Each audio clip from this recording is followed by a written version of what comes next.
Have you ever wondered if we can at least be as democratic as a simple honeybee?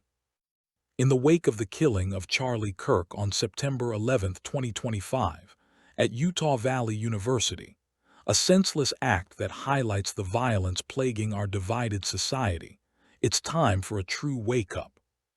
Let us look at one of God's good creations for a reference, like the honeybee, to see just how broken we are under our own sinful nature, and why Jesus, the man Charlie was constantly pointing individuals back to, is our only hope and salvation.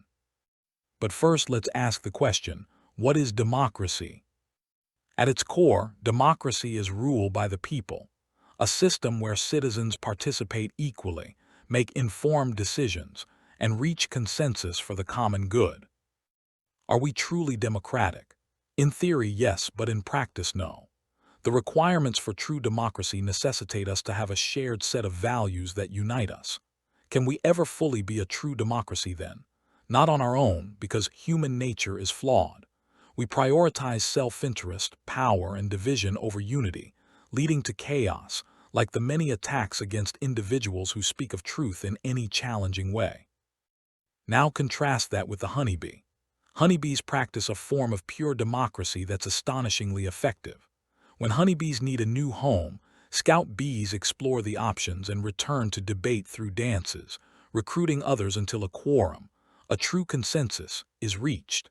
This process requires all the bees to have instinctive understanding of what they all want, whether it's a small cavity or a larger one, a damp place or a dry one.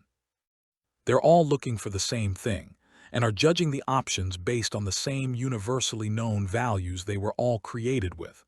No bee cheats, lies, or puts itself before the rest.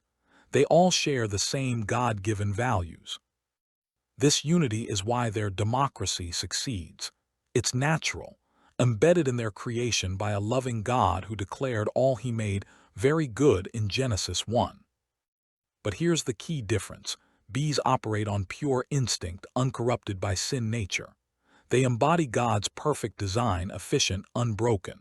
We humans, however, fell from grace. In Genesis 3, when Adam and Eve chose sin over God's good creation, introducing selfishness, pride, hate, and division into the world. As Romans 3:23 reminds us, all have sinned and fall short of the glory of God. And it's this sinful nature that makes true democracy impossible for us without divine intervention. Bees don't have free will to rebel, we do. And we've used it to fracture societies, fuel hatred, and commit acts like the shooting of Charlie Kirk. Think about our own nation. The United States was founded with the Bible as the common value we could all agree on living by. The Founding Fathers, influenced by Christian moral truths, emphasizing virtue, equality under God, and a higher law, created a republic that allowed democracy to flourish at all. Historians note that while not a theocracy, America's principles were deeply shaped by biblical teachings on morality and human dignity.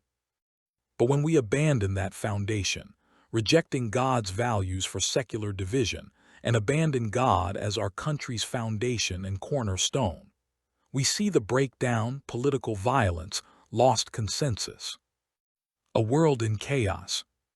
This should be your wake-up call to the reality of the world we are actually living in.